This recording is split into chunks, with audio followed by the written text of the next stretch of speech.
Thank you for joining me. I hope many aspects of your life are progressing. My name is Jason Elder, and this is Analyst Talk with Jason Elder, our special edition. Our limited series continues with Sean Bair's Guide to Hiring a Law Enforcement Analyst. So the next step in the guide is called the journey. If we've done everything correctly, if managers have done everything correctly, if the employee has done everything correctly, this point in the guide has the potential to last the longest, can last decades. Whereas most of those other ones to this point is only lasting maybe a couple months to definitely less than a year normally. This is where I think there's a lot of potential for nurturing between both parties, whether it's the manager or the employee. Something that you, Sean, know a little bit about nurturing relationships, right? I hope to. So I want to start out with individual growth. And we'll start on the manager side. How do you nurture the individual when you consider the different personalities, the different roles in the unit? Talk a little bit about nurturing individual employees. It all depends on their personalities, as you stated, and what motivates one person may be completely the opposite of what motivates another employee. So it's really incumbent on the manager to understand and determine what all the motivations are, and then how is that employee best motivated. It's not an easy thing to figure out because they don't just come out and say, as a new employee, what motivates me is I really like money, or I really like to be able to go on trips, or what motivates me is autonomy, or having my own desk, or having a prestigious title.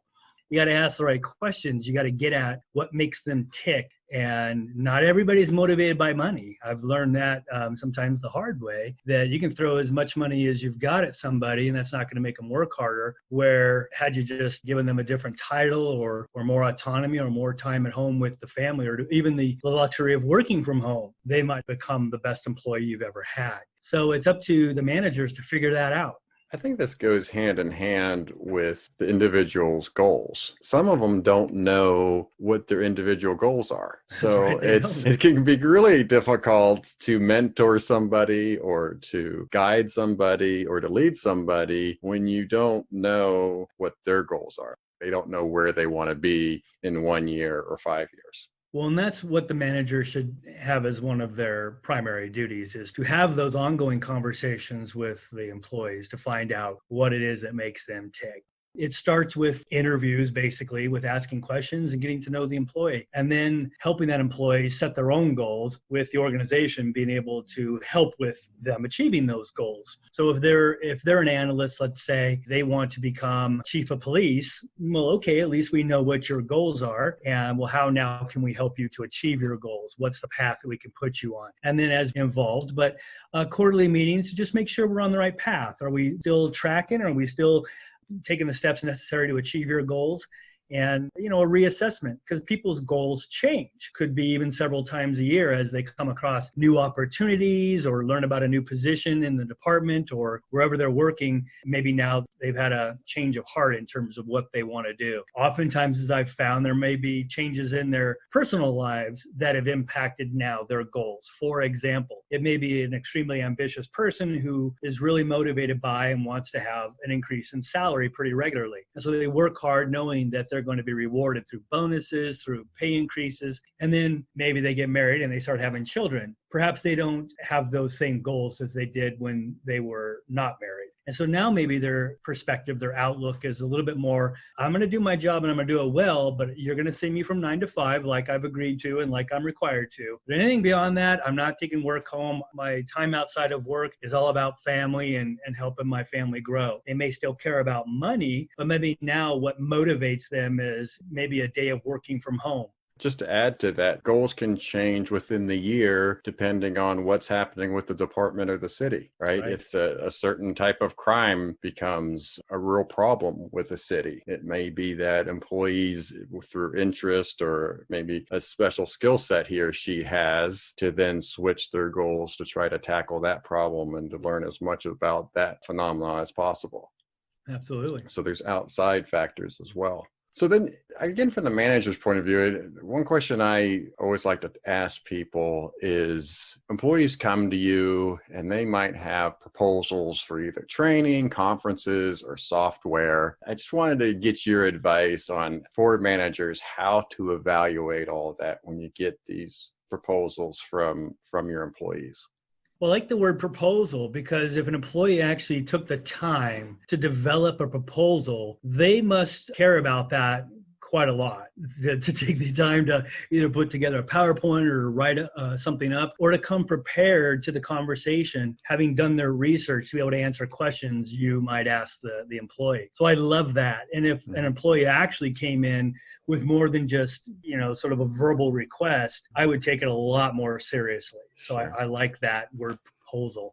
They're telling you what their interests are, what their goals are, what motivates them. If they're coming to you with a proposal to go to a training or conferences, yes, it's probably to acquire a new skill set or to be able to go to an event to network. But it's also a benefit to be able to go to those sorts of things because not everybody gets an opportunity to travel and to do those things. So right there, they're telling you what their motivation is. And so I would listen to that. And I would also probably try to incorporate that into their individual plan for growth. So that's great. In terms of software, that's different. I don't know that I've ever encountered an employee that was very motivated by the kind of software they were given. But what I found motivates people is, in fact, the hardware. The fact that I got them the newest and greatest laptop, or that they can they can have it as their own laptop. I found that to be an extreme motivator, so that not only they're provided this really high-end laptop for their work purposes, but you tell them, because they're motivated by this, and by the way, you can use this for your own personal stuff too. Now I've just saved them several $1,000s from them having to go out and spend a computer for their home effort. But if they're telling you, hey, look, I would like this. I want training. I want a conference. I want to go to this conference. I want to belong to this organization. I love opportunities to speak. It'd be real great. Check out this newest and greatest desktop that just came out. Or it'd be really cool if I could get the newest ArcGIS or newest i2 Analyst notebook or something. Yeah, those are things that would make them happy, and you should incorporate that into the plan. When I was at Cincinnati, I put in a proposal to get attack. Yeah, I don't know that was your motivation. That motivated you, though. You were talking about, I don't know how often they put in for software, but I got to thinking, I was like, yeah, I put in for getting the department attack and going to that awesome. training. So what's interesting there, though, Jason, is you didn't want attack for wanting attack's sake. You wanted attack to make you a stronger analyst because you wanted to be able to have success. So it wasn't for you a motivation of money. It was a motivation for success and for achievement. Now, I will add too that a lot of departments, and when it comes to training and conferences now, have like a rotation system. Where you'll go this year, the other person will go next year, the other person will go the following year, so on and so forth in terms of the conferences or training. So that leads me to the next question, which is advice for managers on telling employees no. Yeah. Well, no is never a good word to tell somebody. So there's always a way to present it in a way that it's no, but it's not no. You said sort of an interesting thing about the conferences and going on a rotation. In an effort for a manager to just have fairness with all of his or her employees, they do that. That's a reason for budget restrictions. That's why they're doing that. I don't know if they've assessed whether or not all of those employees that you're rotating through to go to conferences, in fact, want to go to conferences. If they are, then that's great. And yes, you maybe should rotate that because that's the only way to fairly be able to have all go. But if one of those people, so I've worked with a number of people that hated going to conferences and traveling and having to do all that kind of stuff. So I don't know that if you were to now say, yay, it's your turn to go to the conference, they're not motivated by that. So just be aware of that just because it might be something of interest to you or other employees doesn't necessarily mean that it's a benefit or a perk for all employees. And so in terms of telling employees no, so let's say that an employee approached you and said, well, I want to be able to have the newest computer, and you just didn't have the budget for it. Obvious things that are, if you don't have the budget for it, you don't have the budget for it. And there's really nothing hard about telling somebody no at that. It's like, look, we don't have the money for it. But what I always try to do is, it might be no, but let's work to yes. So what is it we can do to make it so that you can, in fact, get to that conference? So if an employee approached and said, I'd really like to be able to go to this year's IACP or IALEA or IACA, IACP, whatever it is, and you don't have the budget for it, what I've seen a lot of police departments do is, in fact, encourage the analyst, whomever it is, to get themselves there. So offer to speak or sit on a committee that will pay for your way there. And so you can help them achieve that, even though you might not be able to pay for that. The other aspects of no, again, if it's a conference that you can't sort of work with them on, it's set the goals so that you can have them achieve it and that you can tell them yes for something. You set metrics for them to accomplish. And then if they accomplish these metrics, then you reward them with what it is they're after. You both win in that case. They get what they wanted and you got what you wanted. Do you have a, for instance, with that topic? Yeah, I'm trying to think of that, for instance, and I would go back to that example that I gave with conferences. I've got told no several times about being able to go to conferences. And just because of my tenacity, I found ways to get, whether it be rooming up with somebody or driving my way there as opposed to flying there, pay my own way, whatever it was. But oftentimes it was having advice from my supervisors to say, you know what, we can't afford it. It's not on the budget. I want you to go since you want to go. Let me see what I can do to help you with that. So one, I'll give you time off. So there's something we can do that is not sort of budget related or budget tied, but I can't pay for you for your registration. But what can you do to get the registration waived? Well, I happen to know that they'll waive the registration if you speak. So why don't I have our chief write a letter of recommendation to the board asking that you be able to speak there? There's a lot you can do that doesn't require money to help people achieve their goals. Yes, and I think that gets back to our advice about treating this in terms of agreement, or as we, not so much me, but coming together, benefits on both sides, give and take, and getting to an agreement so you both win, like a win-win situation. It is a win-win. Yep, getting to yes. We can both win. Another thing I thought of for this section from the manager's perspective, some of it might not even be his or her decision. Yeah. Right? If you're going to a sergeant or a lieutenant, whoever you're reporting to, it may not be up to them at the department that's going to make that decision. Correct. So it's something that might have to, what they say, go up the chain.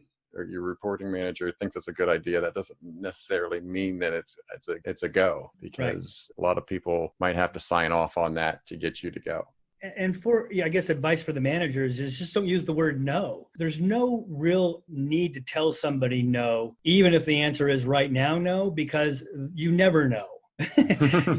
K-N-O-W, right? Maybe say instead, you know what, I don't know at this point. Why don't I find out if that's possible? Or let me see what I can do. Even if you know at that moment the answer is no, that doesn't mean that something can't be done to make the answer yes. So what I would say is if an employee approaches you and it's somehow related to a budget item, like they did want to go to a conference, but you know there's no money in the budget for that, or they did need a new computer or think they need a new computer, and you know there's no budget for that, just let them know you're going to see what you can do and you can work on it.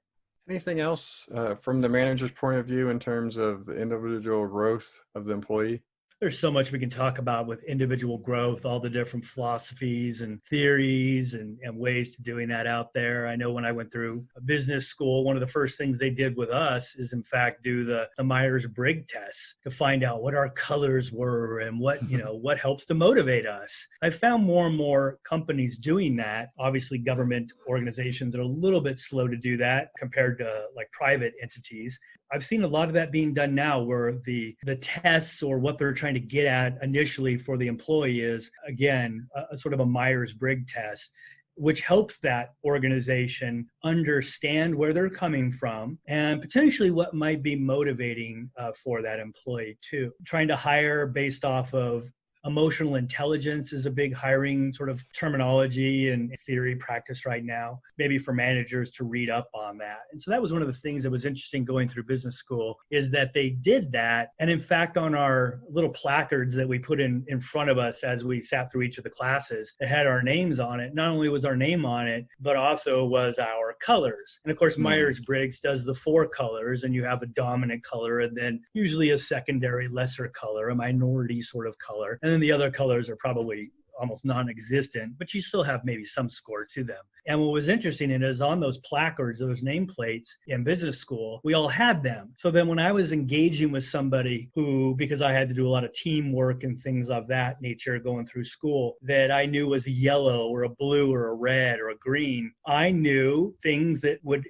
help me better relate with that individual to be able to get further with them. So those are some things that I think a manager could brush up on or probably already knows about and just be aware of those tools that exist for them. Let's switch over to the employee. And we touched on it a little bit with the employee's goals. But it is important to talk about goals and to have the employee have goals. And I'll just remind employees or job seekers who are listening to this, in police departments, managers, whether they're sergeants, lieutenants, captains, or above, move around a lot. So there is a chance that the person that hired you may not still be there in 1 to 2 or 3 or 4 years. So it's really important for you to be independent in your individual goals. You need to understand and know where you want to go. And that'll help managers or even your coworkers help you achieve your goals if you know them.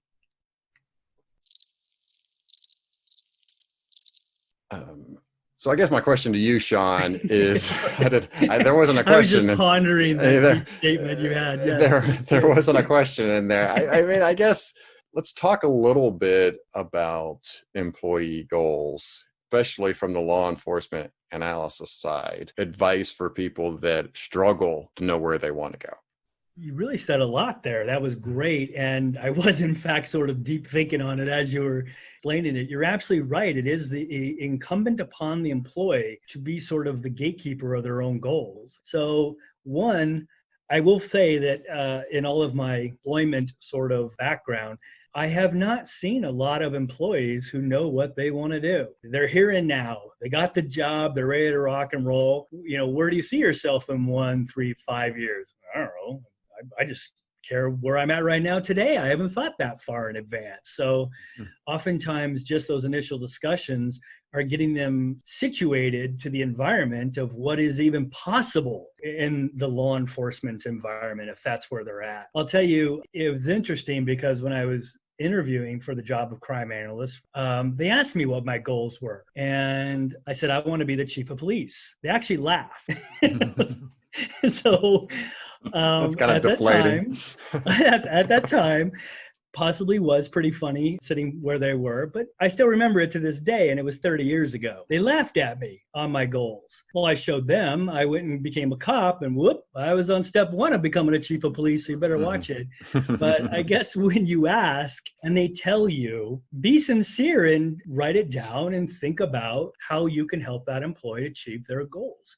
That's an important part of being a good manager. And for an employee, be a good employee and think about what your goals are and then articulate those. If the goal changes, that's okay. Put you on a new path and let's start marching down toward the milestones that'll help you achieve success and achieve that goal. And then, you know, the psychology of expressing what your goals are to others is powerful because it holds you accountable. I've actually read some interesting research that has just come out that says telling somebody your goals actually hurts you. And I don't know about that. But nevertheless, I've always found personally when I tell somebody what I hope to accomplish or what my goal is, for me personally, if I don't achieve that goal, I feel embarrassed that I didn't do that. And so there's almost like a guilt to accomplish the goal at that point. Regardless if it's even still my goal, I just want to do it because I've committed to it. In fact, I just committed to somebody else because he expressed to me that he wanted to write a book, and we're both, you know, sort of in business together.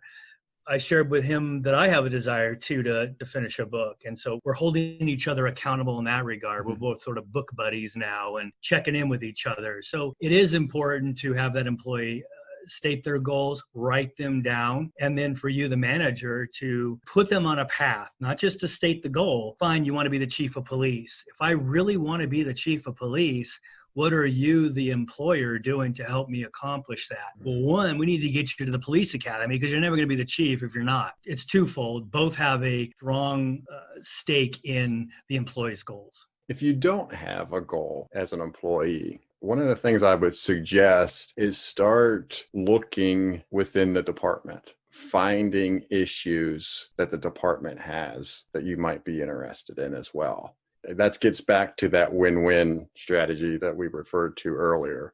Find issues that say, okay, well, I want to try to solve this problem, or I want to try to learn more about this so I am educated to the point where we could do something about it someday if it does arise again. Yeah. So if you don't have those goals in mind, you can look within, kind of read the room a little bit. Yeah, I like that. I think it also should be said that a lot of people may have goals but don't know how to accomplish their goals. I mean, so many people come to me and say, hey, I want to do X, Y, and Z. Okay, well, what are you doing? Well, what do you mean, what am I doing? They don't understand that to accomplish a goal, you need to have a plan. That's where the employee and the employer can really work together to help that employee achieve success. All right, let's move on to team growth then. So we're getting beyond the individual, and now we're talking about the team growth. Let's talk about different strategies that you have from the manager's perspective in moving the team forward.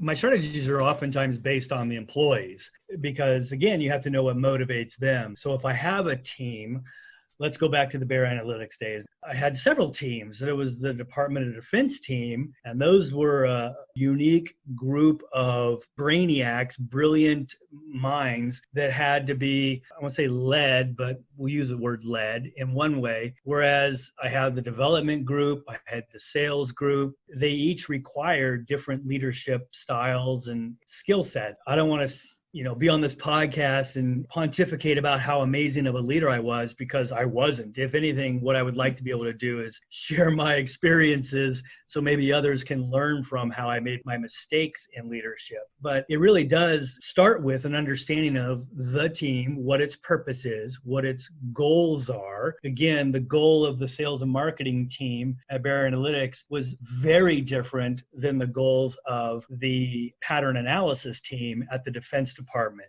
which is also very different than the overall team of the embedded analysts, which are all not co-located, which has even other struggles and challenges that come with trying to form a team or even have a semblance of a team. So it really depends on what is the general motivating factor for that team and how are the personalities sort of within that team. And it really comes down to goals. As the employer or the manager, you're trying to say, look, our success is going to be measured based on accomplishing this or being able to analyze that. So y'all need to just be on the same page about what that goal is. And that's incumbent on the manager to oftentimes establish the goal, but then also articulate to the group what that goal is. And then as a good leader, you lay out the steps for how do we accomplish this? Well, we're going to go accomplish this goal, and here's how we're going to do that. We need to be able to contact 30 people a day. We need to be able to analyze 100,000 defense records a day. Whatever those things are, you need to have those milestones. Otherwise, you're never going to achieve success. So that's where the manager's real importance comes into play there. It's first understanding what your team is and all the different personalities and stuff. The team itself has a personality, which is also very interesting from a manager's perspective.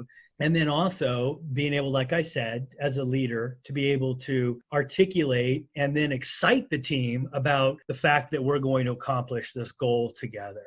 So you mentioned lessons learned in leadership. Do you have lessons learned you want to share? I'm always learning every single day. And the things that I've learned now in this current company, man, I wish I could go back 15 years and do differently at Bair Analytics. I would have been a much better leader. And even when I first started off Zuhu a year and a half ago, I wished a year and a half ago I had done things differently than I do today. And we're constantly evolving and learning. A good trait of a leader is to understand that and to understand that you're going to make mistakes. Acknowledge them right out of the gate and say, you know what, I botched it, guys. I screwed that one up. Let's now get on the right path and move forward. So I think humility is a lot of what a good leader should do. And I made some mistakes with humility back in the day. I think sometimes too, I didn't acknowledge the staff as much as I should have. And I'm getting better at that, but I'm not even where I want to be today, because things get in the way, you get busy, get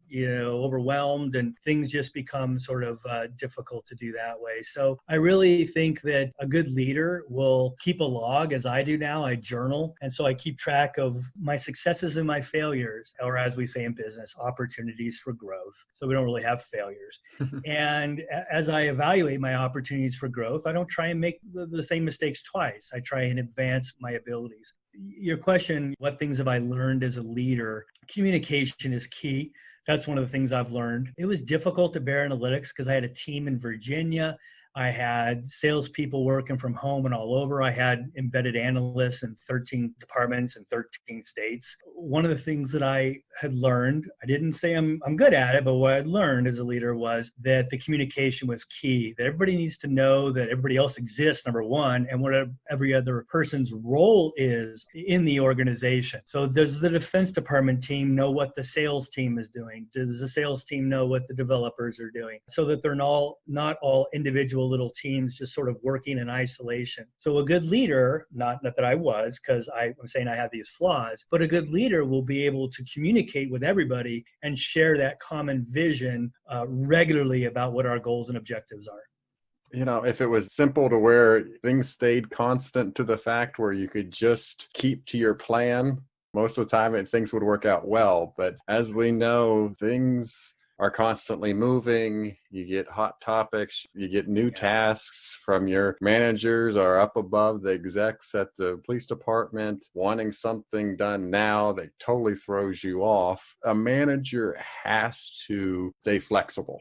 It's interesting you say that. I would say flexible, yes, scatterbrain, not. And if you wanted to know, one of the shortcomings I had as a leader back in the day is I could oftentimes be accused of shiny object tracking. And that would be, again, going back to communication. If you're having to communicate what the organization's goals are, you're less apt to be kind of creating new goals and being scatterbrained and shiny object, because you're having to restate what those goals are. So it keeps you on track, which is an awesome byproduct of that.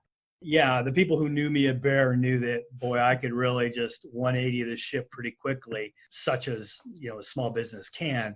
That's the beauty of it sometimes. Yeah, you really do need to stay on task and on focus. And I would say for a leader perspective, not to get pulled into all these different directions. If you are you as a manager reporting to yet another manager, it's important for that manager to understand what your goals are and the people who you have in your charge's goals are, because that'll allow you to then basically rebuff some of these, hey, I need you to do this now. Hey, drop everything. We're going to go down and do this now. Okay, but are we still on this goal then? Does this mean we're no longer doing this goal? And sometimes those gentle reminders can give those above you notice that, oh yeah, you're right. I'm not going to get scatterbrained. We're going to stay on this goal. The Bair Analytics people were really good at doing that with me. So I had nobody that I reported to, so I didn't have to worry about that. But their skill sets were strong when it came to that, because I would sometimes shiny object things. All they had to simply do is say, hey, if we're going to do that, are we no longer doing this? And it would give me pause, and I would have to think about it and say, no, you're right. Let's keep doing what we're doing. Keep on it. Don't worry about the shiny object. There were times, though, when the shiny object, we do want to go on this new goal because X, Y, and Z. But that also gives me an opportunity to articulate why we're shifting gears and maybe taking a different trajectory, which is fine in business and fine in government, too. In the book, 7 Habits of Highly Effective People, one of the stories in there was a guy had all his goals on Post-it notes, all his major tasks. And then when his manager came to see him to give him a new task, and all his goals and tasks were already agreed upon between him and his manager. And he said, okay, which one am I taking off to put this new one on? And that's what I just thought of when you were describing that. That's exactly right. You can only do so many things. Pile it on, yeah. Right, you can only do so many things. You mentioned having employees scattered all over the place and employees doing very different functions. And even what we've seen thus far this year, it seems more and more people are going to start working from home, probably permanently. Managers are going to have to deal with employees scattered all over the place. What advice do you have for them in terms of ensuring keeping team unity or team camaraderie? A lot of what I'm going to say is based on failures that I've had in this. So we live and learn. It's all good. Working from home and working in the office are not the same. No matter what anybody tries to tell you, they're different. I love working from home. I've always had the luxury of being able to do that. Being the owner, I can go work from home if I want to work from home. But more work gets done in the office. It's just my experience. So much so that everybody else right now is out of the office here at Zoohoo, but I'm actually in the office. Even though my presence wouldn't have been, important to be here because nobody's going to be here, I still feel it's important for me to be in the office because I, as an individual, work better when I'm in the office. I don't get distracted. I don't think, I'm going to take a little break and go upstairs and do what X, Y, and Z. Now, that's important for the manager to understand how these various employees will be successful at home. Some employees actually are more successful at home than others. I've found with my developers, just by their nature, are usually more successful working from home than they are in the office. It pains me to say that, but it's just true. The reason it's true is, frankly, a lot of it's me. Because when they're in the office and when they're programming, I tend to interrupt a lot. How's this going? What are you doing with here? And not only me, but other people interrupt. There's noise that goes on, and there's the hustle and bustle of the office that is distracting to somebody that is trying to solve some mathematical problem in our code. So, it really depends on and is incumbent on the manager to evaluate each of the positions to understand whether, one, is it a position that can really do well at home? Now, if it's a position that's probably not best suited at home, but yet you have to do it because of COVID or whatever reason there is, cutbacks, there are still ways to make it successful. You also just need to understand, again, through the evaluation of the employee and what makes them tick. I've had a lot of employees that are very social in nature, and they need that social release and aspect of just the office, being able to come together and talk about things and engage. It gets them motivated. It might drive other employees crazy, but it motivates them. It's also important for the employee to be told or helped to understand how to self-assess to know whether or not they're going to be successful at home. Because I've had an awful lot of employees that thought, I can do it. I'll be just fine at home, only to see them at Safeway doing the grocery shopping when they're supposed to be working. And it's like, what are you doing? I'm taking a break. To go grocery shopping for an hour and a half? That's interesting. Okay. So it tends to blur the lines between work and home. And that's what I don't like about working from home is you actually tend to work longer, weirdly enough, because you get up, you go to your space that you work and you get on with your day, but then you take a little time off and therefore you feel, I don't want to say guilty, but you are obligated to put in now more time and you end up working until 7, 8, because now the office is the home is the office. So thereby you're almost always working and you're almost always at home.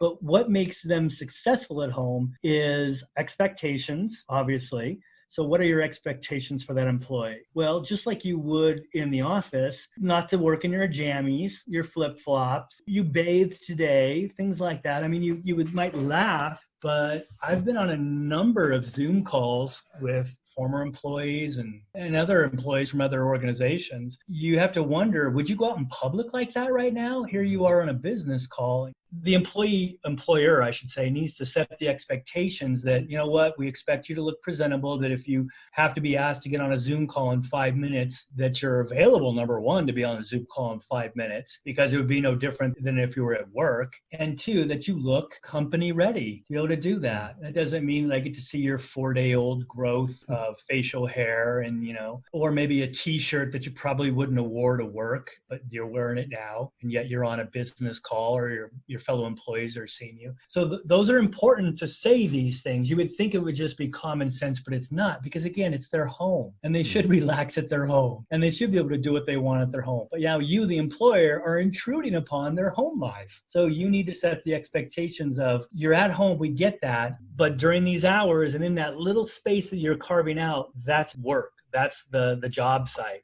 So please be ready to rock and roll just as you would here at work, as you would at home on the job site. to get to the second part of your point of how do you build the team unity? How do you do that when everybody's at home? Well, it is through things like Skype or like we do, getting together for lunch. You can get together for lunch, you can social distance, you can all wear masks and, glove up or whatever you need to do. But I think it's important to still show the team that y'all exist, you're all important. Here you all are again. Let's all have the pleasant conversations, because I think we can all, whomever's on this podcast can agree, you cannot have the same level of discourse in a Zoom call as you can in person, particularly if there's more than two people, because if you can't have that dynamic thing where people are talking over each other, but you can still understand and hear, you don't have that in Zoom, and it's just not the same. So you need to overcome that, and I've overcame it and seen other companies do it with having team building retreats and opportunities to get together or get together on Zoom calls, not to discuss business, but to play games or to have quizzes or to do things like that. We've even at work started every Tuesday. We have a happy hour. It's outside of work, 7 o'clock. Some people join, some people don't. Sometimes we talk about work, but we get into other stuff too. We turn the video on and we see each other, and it's time to socialize, and it's worked out really well. That's great. And that exists in workplaces. We go out to lunch together normally when we're not in COVID. We go out to lunch together. We spend a significant amount of time talking and asking each other about our families and other things we've got going on, vacations. That shouldn't go away just because we're working from home. Let's go on to the employee side then. What advice do you have for them? The employee is going to have their goal and they should know the team goal, but there's certainly going to be some times where you're going to obviously want to be a team player and want to help everybody out, but you also have to remember that you have your own goals as well. And both can exist mutually, right? I mean, just because I have my own personal goals doesn't mean those are necessarily in conflict with the team's goals and vice versa. So that's okay. Unless they are in conflict, then you got a real problem and you need to resolve that, because obviously somebody's goals individually should not be in conflict with what the team's goals are. You probably have a problem on your hands if that's the case. Being a team player doesn't mean that you're always bubbly and socially engaged in that regard. I wouldn't cross those together or make those sort of synonym there. You can be a team player and still, I hate to say this word, but be sort of antisocial, right? Where it's like, you know what, you've invited me to the bar to be a part of the team. Well, I don't really want to do that. I don't like social settings and I don't like bars. And so I probably won't go. I wish you well. I hope you have fun. It's important for me to contribute to the team and know what the team's goals are, but I can sit out of certain things. And I don't think there's anything wrong with that, truthfully. So I don't know that I would force team sort of camaraderie. That never ends well. And I think it's important for a team leader or a manager to understand that there are people on the team that might not be as social as you or be as into drinking as you are, be able to provide them team building opportunities that might relate more to them. So for example, maybe instead of going to the bar or having drinks always involved, maybe you instead go to like one of those indoor go-kart racetracks where they don't really allow you to drink and you're just there to team bond and have some healthy competition and have some fun. So just, I guess, shift it up. Don't just make it the same old sort of stuff, and be aware of what people's personal needs are. And some people are not social butterflies and like to be in groups, but there are other ways to involve them. And you touched on this earlier, but I wanted to spend some time on this. And this is for the employee understanding the roles of everyone in the organization. I want to credit Captain Russ Neville from Cincinnati Police Department. Once gave me some great advice as we were talking. He said, you know what, you need to understand, know, and appreciate the roles of as many people in this organization as possible. Probably that should be a goal of every employee. Especially with you think about the police departments, you just think of cities, there are a lot of different roles. Where this comes into play as an analyst, it gets back to the win-win, the we situation. Because if you understand somebody else's role, as you have tasks that come on your desk, you might be able to refer to that person. You will know to go to them to ask for help if you understand their role and their purpose in the organization. Do you have advice on how to best understand as many roles as possible of everyone in an organization? Employees should be presented with an org chart when they're first hired to let them understand where they sit in the organization. I always like, okay, here you are, here's the giant organization, and that gives me an opportunity to then go through the various aspects of the organization to talk about what their role in the overall goal of the organization is. That's easy to do with the police department. It's not always understood either, or it should be assumed that the employee knows what all the different aspects of a department are. Somebody should sit down with that employee and say, all right, analyst, here's the giant organization, here's the chief, here's command staff, here's how that works, here are the individuals underneath them, those are captains levels, and each of these captains are responsible for this, that, and the other. Here's where you are in the organization. Do you see the chain of command there? And do you see how important your role is in the entire organization, that you're responsible for, these various aspects, or that you touch each of these different areas, and vice versa. So if the department were to hire their first analyst, the department needs to be educated on what that analyst is, what their role is, where they are in the organization. And there are so many departments that are probably only first generation into having an analyst. And they're not, regularly aware of what that role, what that position's purpose is in helping them to achieve the overall goals of the organization. So how do you go educate an entire organization about what the analyst is supposed to do? Well, you get new recruits coming in, and they, of course, go to the academy. They come out of the academy and they go to post-academy. Perfect opportunity right there to have somebody tell the incoming officers, here's what this person does, just as they say what every other person does in the department, but then also be able to share what that new position is, or existing position in some cases, and how they contribute to the overall success of the company. So that's the important part of, the managers, is to be able to make everybody else in the organization aware of what the analyst role is in the organization and how critical it is to the success of the organization. Yes, and I'll only add specifically, if you are an analyst, you're maybe either the first or the only one there at your department, reach out to the city planners of your city. They will help you out with maps, data on the maps, and shape files.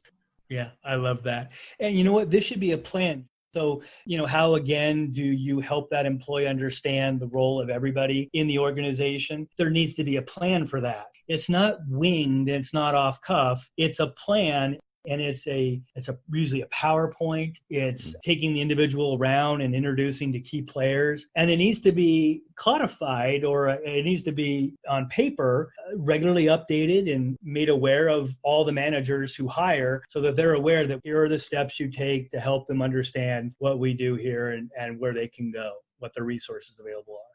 Let's move on now to performance issues. So we just got done talking about how do we ensure individual growth, how do we ensure team growth, but for as much as both sides can do, there's obviously going to have, from time to time, issues at the workplace. Just talk a little bit of just how you've handled issues with performance in the past. Ooh.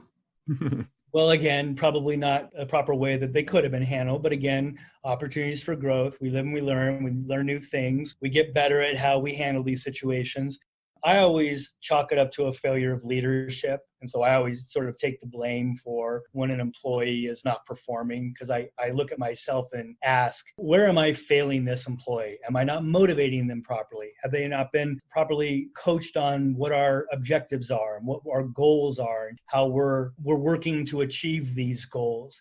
Have they not had the proper training? Have I not been clear about what our expectations and objectives are? So oftentimes when I started having an employee experience some issues, I'll spend some time just reflecting on where I've failed them. And then if I can fix those, so I fix myself to make them be able to fix what they've got as a problem. Some of the lessons that I've learned are to address it immediately and to fix it as quickly as you can, and not let them fester. From what I found is, again, from my own failings, it'll quickly permeate to other areas of the organization. So if there is an employee who's having some issues, performance issues or attitude issues or whatever they are, quickly other people pick up on it. Other employees begin to notice it. If you don't deal with it quickly, well, now you got other issues on your hands here too. You got to deal with it quick. And so I just wanted to add, I'm smiling because it's broken windows theory, yes, right? it is, right? Yeah, it is. It's absolutely.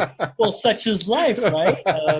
Art imitates life, and that's what it is too with employees. And other employees pick up on it, and they sense, I don't call it a weakness because it's not, but maybe it's a lack of leadership. And then that even frustrates the other employees more because they're like, oh man, Bair's not doing anything about this. They clearly sees that X, Y, and Z agencies is not working or pulling his or her weight, or so it's an opportunity to make sure that you're not getting those other employees now sort of worked up over the situation. So you shouldn't beat around the bush. I mean, there are different tactics the manager can take, and you can read up on the different philosophies of how to approach a problematic sort of encounter. You know, there's the sandwich method where you tell them one good thing, one bad thing, one good thing. I think that I'm empathetic, so I try and really care about that employee's feelings and how it might be coming across. I do appreciate that I'm in a power position, so I also try and take that into consideration, and that can be extremely intimidating for the employee as well as frightening, even if they're a screw up, to have a manager come down on them and to be in that. I've found that oftentimes employees get this sense or this feeling that, oh, I'm going to be fired.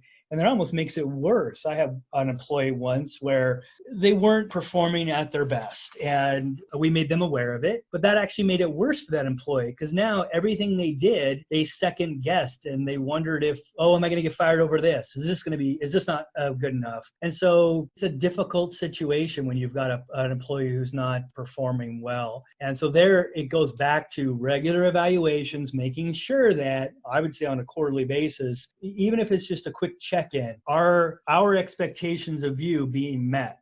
Is it a 1 through a 5? Where are you at here? And how can you be better? And those are opportunities to maybe nip some things in the bud before they become an actual performance, quote unquote, issue. So you really need to make sure that you're doing those employee evaluations. But if between those performance evaluations, one performance evaluation, they did great, a month later, all of a sudden something's happening, they're not doing great. Again, as a manager, as a leader, I self-reflect. What is it that I'm doing differently or not doing differently or could be doing? And then I also consider that employee's perspective, because what I've found oftentimes when an employee is not doing well, it's not because they just don't like me, they don't like the organization. It's usually because there's something else going on. And it could be a sick mother. It could be they're going through a divorce. It could be they're feeling financial issues. And the last thing they need is for me, the leader, to start coming down on them now for their job. It's not to say that alleviates them from the responsibilities to the organization. As a manager, you just need to be aware of these things, because you could come across as an absolute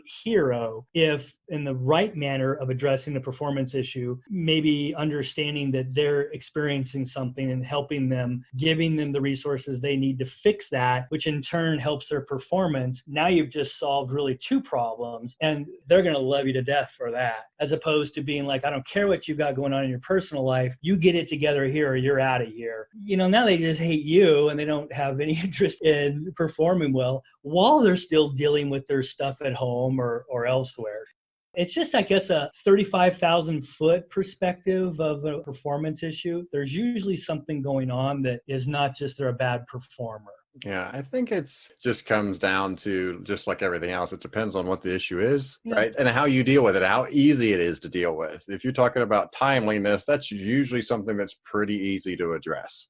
Yes. or if it's a dress code issue, it's pretty easy to address. But if it gets into some long-term project where it's, okay, you're not performing as quickly as you should, that might be a little bit more difficult to counsel, nurture, and get that issue resolved.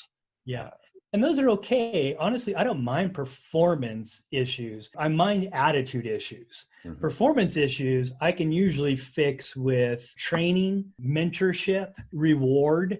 You got to understand, what is it, in fact, the problem? Is it a performance issue because they don't have the skill set to do the job the way you're asking them to do the job? Or is it an attitude issue where they don't really care to do the job well? They're just here to, you really need to Yeah. know that, right? Yeah. Again, it's incumbent on the manager to find these things out, to get at the root of the problem and solve the problem.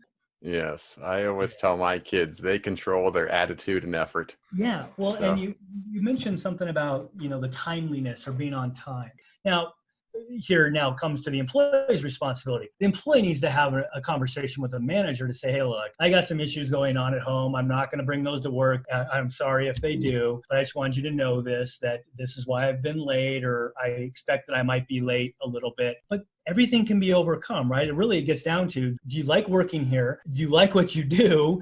Do you understand what our goals are? Do you believe in our goals and our objectives? And if so, hopefully everything from there can be made right.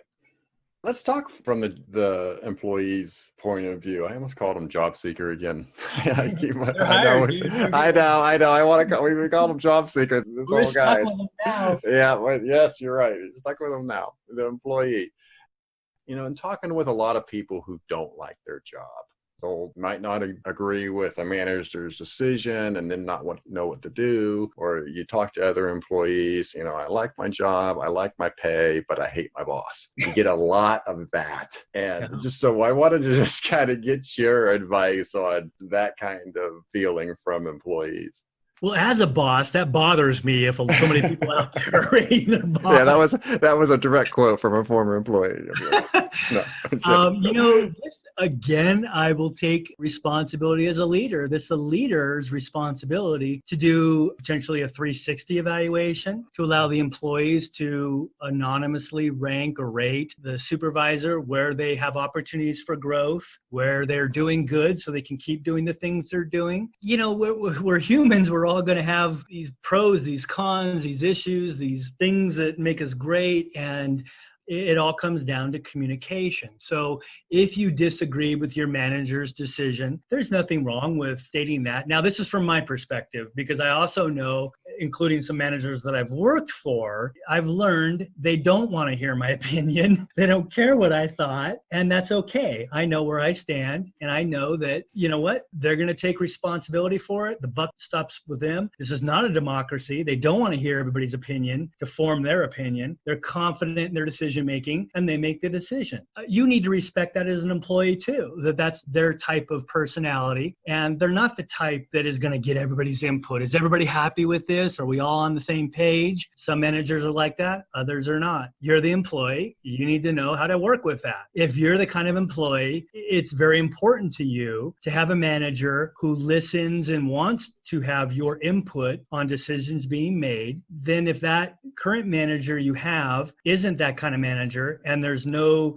exit in sight for them, then get out or change your ways. It's as simple as that. You need to understand that they don't need the opinion. They're okay with making the decision without your input on that. If it goes wrong, you can sort of laugh and say, aha, I knew it. They were making the wrong decision. But sometimes right, sometimes wrong, but they're paid to make the decision. I disagree oftentimes with my employees' decisions.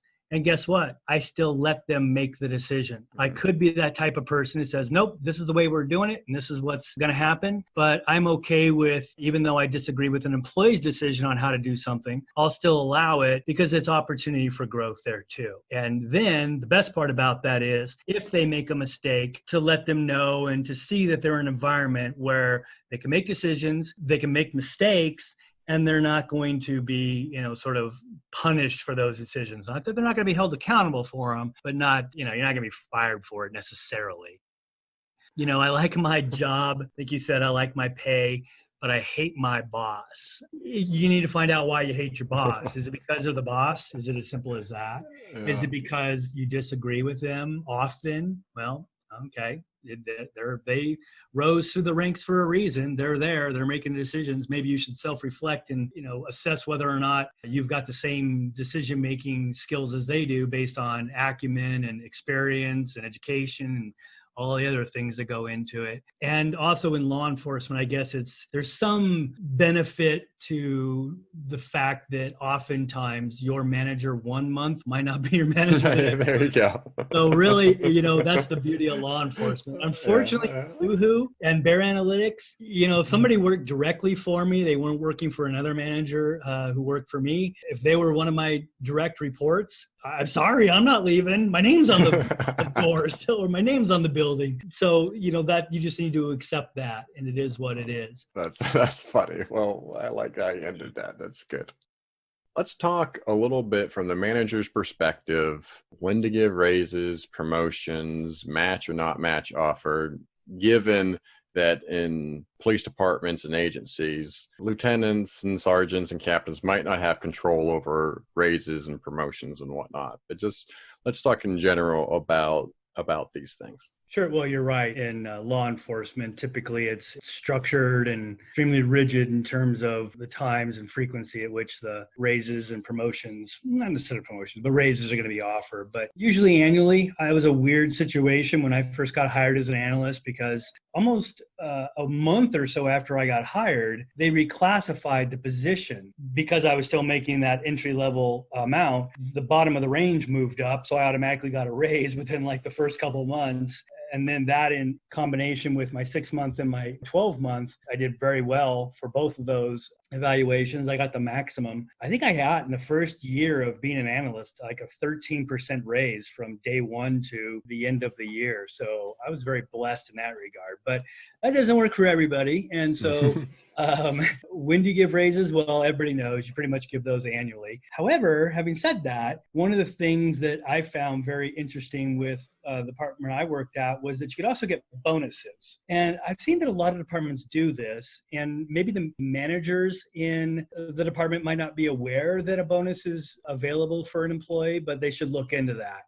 And so in my department, if we were able to demonstrate that something we did saved the department or the city money, we would get some percentage of, in fact, that savings. One of the very first applications that I wrote for the city was a auto theft database. So the auto theft detectives had in this little piece of software, they had their auto thefts. And, Arizona, there's a lot of auto theft. So I just busted out in Visual Basic a very simple system for them, didn't think anything about it, and it was beneficial to them. And the manager, being a good manager, which was Noah Fritz, knew of the resources he had at his disposal for rewarding employees. And he submitted me for this award. And I think I got a couple $100 or even like $1,000 for doing this because it saved the department a lot of money, as well as being able to help the investigators out. Promotions usually once a year, unless there's something substantial that has happened or they submit for promotion. In the civilian side of it, it's a little bit different than in the sworn side of it. But that's not to say that it can't happen. You could go from an analyst 1 to an analyst 2, or as I did, from an intern to a part-time paid crime analyst to a full-time crime analyst. So there could be promotions or other opportunities there. And then whether or not you match the salary. So if somebody's coming in and they're saying, well, I'm an analyst over here and I'd love to be able to work for your department, but boy, I just can't start at the beginning or the bottom of the range because I make more. Managers have leeway. They do. And whether they know they do or not, they should consider that. You know what? You might be able to bring somebody in a little bit higher than the range, given experience, given education. I guess I was thinking about more in terms of an established employee comes to you. Maybe they've been there 4 or 5 years. Now they've had a competing offer somewhere else. So they've been looking around, huh? Yeah, well, maybe somebody like Sean Bair poached them. Yeah, that's true. That is so true. So they wanted to work for an awesome organization, making more money with autonomy. Yeah, okay. That's hard to compete against, isn't it? Yeah. That's awesome, dude.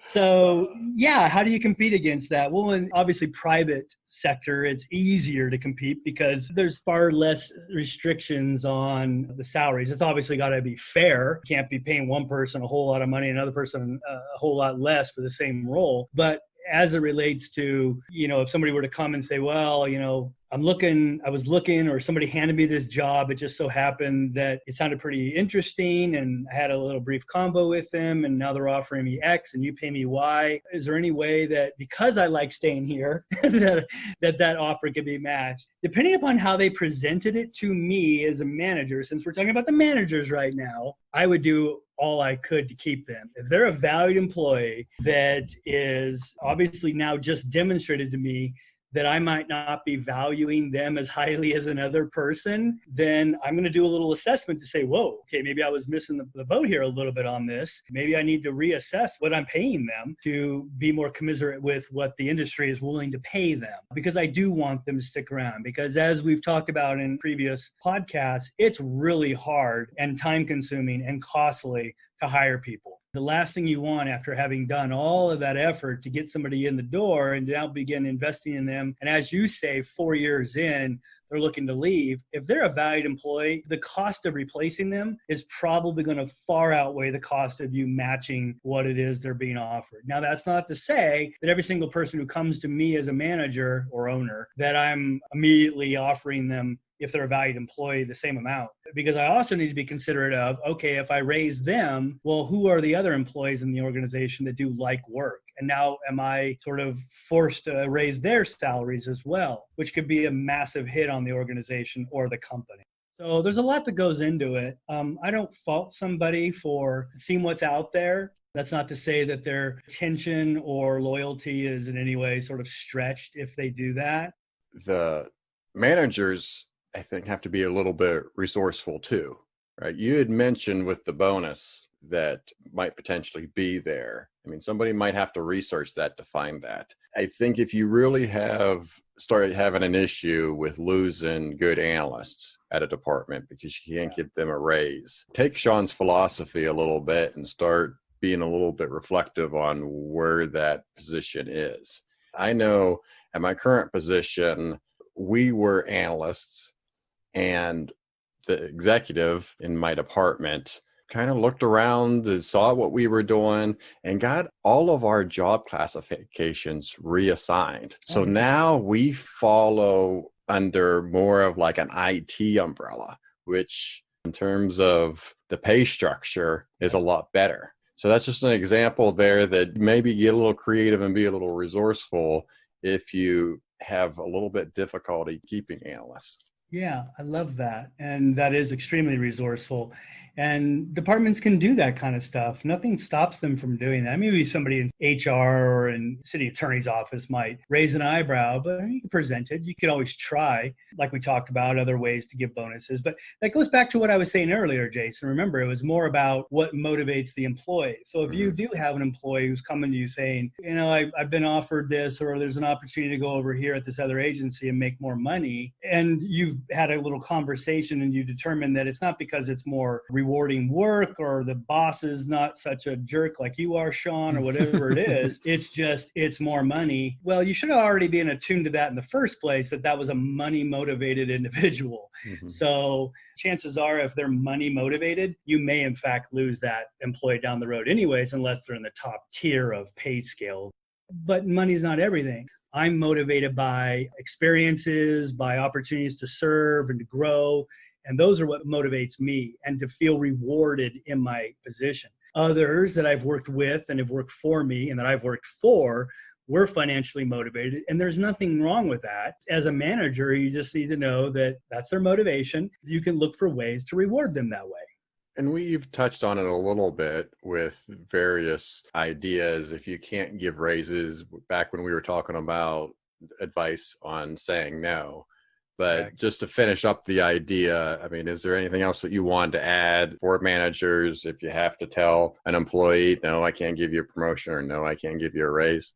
Again, I would be careful about the word no. There's always a way. If anybody knows me, they know that I'm tenacious enough to know that I will try and make it work. So there's always a way.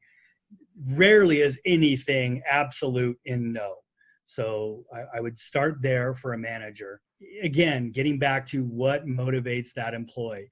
Sometimes manager just thinks that everybody's financially motivated. Maybe you're trying to throw money at an employee when they could care less. They care more about title, prestige, opportunities to travel. So it's just really getting back to that employee and what motivates them. Let's move on to the employee then, and let's talk about maybe some do's and don'ts when asking for a raise or a promotion. Well, I mean, anything I say, again, is going to be sort of the musings of Sean and my opinion about things, my experiences. So what they teach us in business school, so I'll at least preface it with that, as well as how I view it when an employee comes to ask me for a raise or promotion is they better have their act together. There's nothing worse than somebody coming into a manager, owner, whomever they're having to ask the raise of, and not having reasons for it. Here's the biggest no-no. So if you're asking me the do's and don'ts, here's the biggest no-no. You're asking for more money because your expenses have gone up. That's not my problem. That's your problem. And welcome to the world. The more you make, the more you're going to spend. Your expenses are always going to go up, and you're always going to usually, as I've learned, live to your sort of the end of your means, right? You're always going to spend what you make. So your personal needs, your expenses are not a reason to ask for a raise. Just be aware of that. So, I'm going through a divorce and I need more money. My rent's gone up. I need more money. Cost of living just seems to be more than I'm anticipating. I need more money. Those aren't my, as an employer's, problems or concerns. I don't want to sound, sort of thick-skinned about it, but they're really not.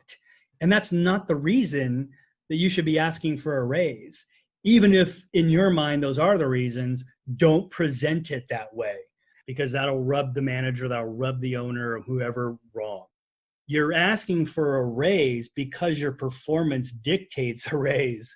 That's what is the reason for the raise. Your dues in this case are you are going to document what you've done that may be worthy of a raise. Maybe it's beyond the scope of your work or your job description. Maybe you've knocked a few things out of the park. Maybe you've been able to do a few things that in fact save the city money. These are all reasons to ask for a raise. Maybe you even articulate, you know what, I feel like my performance warrants a raise and I'll continue to work hard with that raise. Now, I don't want to say I've been burned. That's not the right word. I want to take that back. I've learned lessons by just giving more money to people when they ask for it, thinking, okay, well, they're going to work harder. They've asked for more money and I've given them more money and I would expect them to work proportionally harder. No, they don't. Every person that I've ever raised their salary with works as hard as they did prior to the raise, frankly. It's not an effort, sort of a corollary between effort and the money. There's not that. Now, the other corollaries, though, may be satisfaction, feeling like they're being respected and acknowledged. Those are things that, in fact, correlate to sometimes more money. The fact that they're now commiserate with their peers in other areas, those are things that the manager should all consider. But is that more attitude then? I don't want to say attitude. I would say presentation style. Some have come in and said, you know what, I would love to ask for a raise at this point. I'm making X. I would love to be able to make Y. And nobody stops right there. They'll always explain now why they think they are deserving of a raise. And you know what? 80% of the time, they're absolutely deserving of a raise.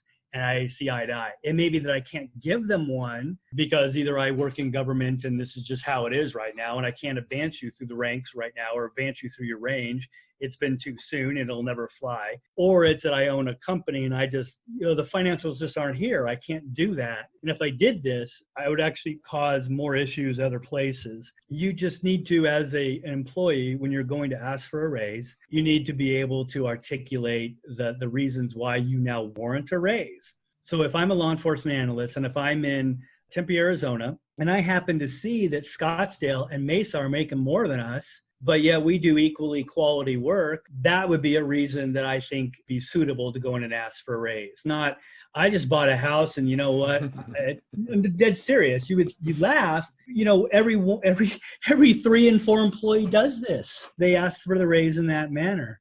So it's all about the reason being that it's tied to work. So again, if I'm a Tempe analyst and if I can point out that Scottsdale and Mesa are making 5% more than us, and I can make the argument to the management in Tempe, look, we do equal work to them. Wouldn't you agree? We're just as successful as an organization as they are. Wouldn't you agree? We want to attract the Tempe's, use their own mission statements and goals and sort of ethos against them. Tempe claims they want to be able to attract the best and the brightest, right? Right? Okay, yeah, they're shaking their head, yes. Well, then let's pay them commensurate of what all these other agencies are paying, because we don't want to lose our quality employees to these other departments. So those would be valid reasons for asking for a raise. That and your performance, as I said, but nothing tied to your personal life. I was laughing there when you asked the two affirming questions. There's some sales technique where you get the person to say yes with your first two questions. Well, that's what it is, right? You're trying to get them to yes. And that's the book. It's getting to yes. Okay. Yeah. And so you get them saying yes a lot and agreeing, and then boom, you land the hammer on them that it is you're trying to get them convinced on. Yeah. So basic sales techniques. For the employee, think about it as a proposal and think we, not me. We've had a couple of different themes that come out through this guide. Think we, not me. What a great summary. Honestly, you just probably took 3 hours of my jibber jabber and summarized it in that one statement. Right. The employer wants to hear from the employee that it is in fact we. It's not I this. Correct.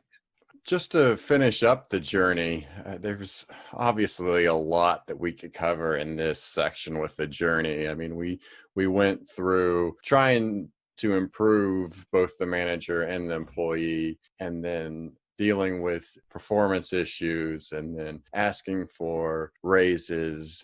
Is there anything else that you want to cover in this section? Well, don't do stupid things. That would be one of the things.